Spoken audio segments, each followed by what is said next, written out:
¿Puedo facturar sin ser autónomo? Es decir, sin pagar la cuota de la seguridad social. ¿Se puede? ¿No se puede? ¿Por qué se puede? ¿Por qué no se puede? ¿En qué ocasiones se puede hacer y en cuáles no? Si te quedas, te voy a explicar todo esto y te voy a dar algunas advertencias para evitarte líos innecesarios con la seguridad social. Bien, ¿de dónde viene toda esta circunstancia para que nos planteemos si podemos facturar como autónomos sin la necesidad de darnos de alta en la seguridad social? Pues todo esto hay que retrotraernos al 2007, a una sentencia del Tribunal Supremo que, sin ser la primera, porque hubieron varias sentencias anteriores que ya discutían esta circunstancia, pero esta en concreto añade un criterio para, digamos, poder evaluar la circunstancia que permite o deja de permitir la posibilidad de poder facturar sin ser autónomo. ¿Y cuál es la circunstancia principal que siempre se tuvo en cuenta, incluso en las sentencias anteriores? El criterio de habitualidad. Es decir, siempre se discutía el criterio de habitualidad, o digamos el requisito por antonomasia para saber si a un autónomo o a un profesional que realiza alguna factura le corresponde estar dado de alta o no de autónomo en la seguridad social, pagando la correspondiente cuota. ¿Y cómo se discute este criterio de habitualidad? Pues es cierto es que se trata de un requisito un poco abstracto, es realmente complejo de determinar si existe habitualidad o no. Bueno, realmente es sencillo, digamos, el autónomo sabe si tiene habitualidad o no, pero para seguridad social es complejo poder, demostrar que exista habitualidad o no para obligar, digamos, que le corresponde pagar la cuota de su seguridad social.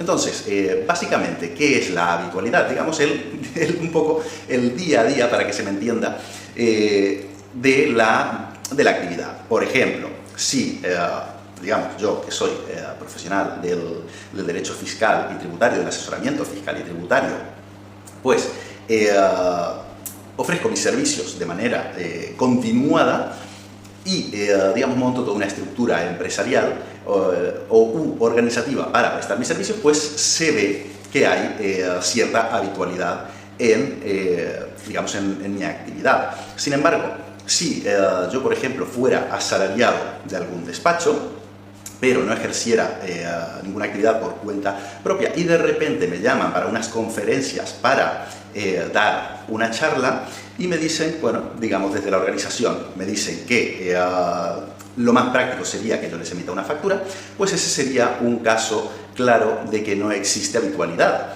porque sería algo muy esporádico. En el tiempo es algo que yo me dedique a dar conferencias cada fin de semana.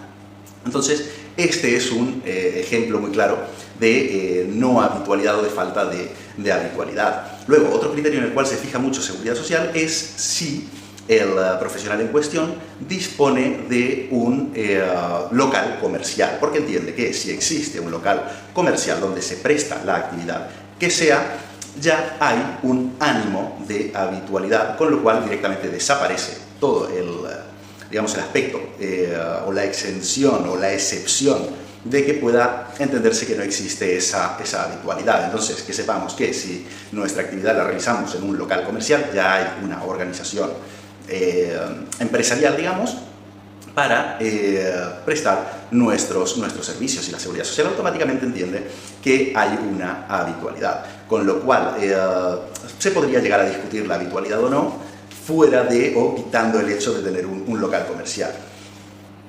Ahora bien, el criterio de habitualidad, tal cual os he dicho, es un criterio complejo de justificar y sobre todo de demostrar.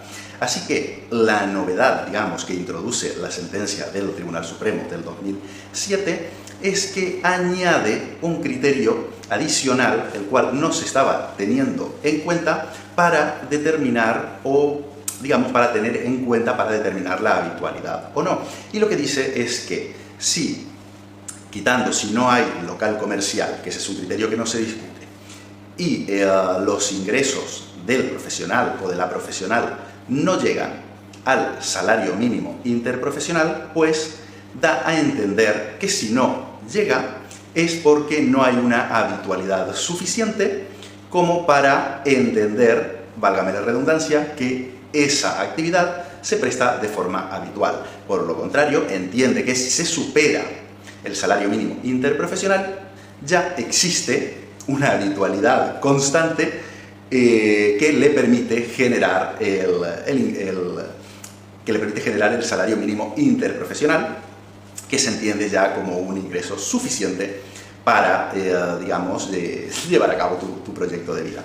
Entonces, digamos, hace toda una motivación, las explicaciones pertinentes en esta sentencia del Tribunal Supremo para justificar que, o añadir este criterio de no llegar al salario mínimo interprofesional como criterio lo suficientemente justificativo de que existe una falta de habitualidad. Entonces, como digamos, este criterio es relativamente más fácil de medir que el hecho propio de la habitualidad, pues se ha ido extendiendo esta idea.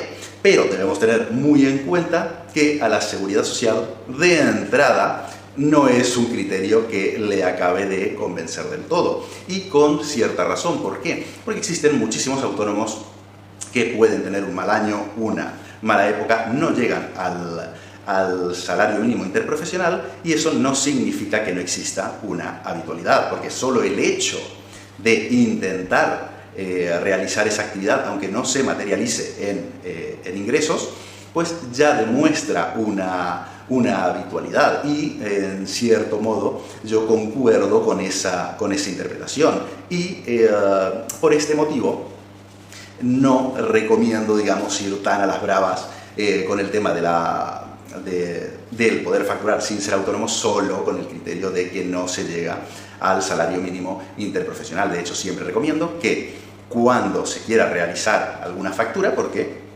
esto solo está pensado para exonerarte del pago de cuotas de la Seguridad Social, pero con Hacienda hay que cumplir. Te tienes que dar de alta en agencia tributaria si vas a prestar un servicio y vas a hacer una factura, con lo cual la Seguridad Social va a tener conocimiento más tarde o más temprano de que has realizado esta operación y querrá coger su parte del pastel. Teniendo o existiendo la tarifa plana, no vale la pena arriesgarse con este tipo de cuestiones por ahorrarte 80 euros de cuotas si es algo realmente muy habitual, muy poco esporádico. Y otra cuestión que debemos tener en cuenta, que todavía no me consta al menos que haya habido ya litigios en este sentido, lo que tenemos que tener en cuenta es que en 2023 comenzó entró en vigor la ley de cotización por ingresos reales de los autónomos, y en las tablas estipuladas ya se determina qué cuota ha de pagar quien ingresa, quien está en los tramos por debajo del salario mínimo interprofesional, con lo cual esta normativa rompería con este criterio establecido por el Tribunal Supremo en el 2007.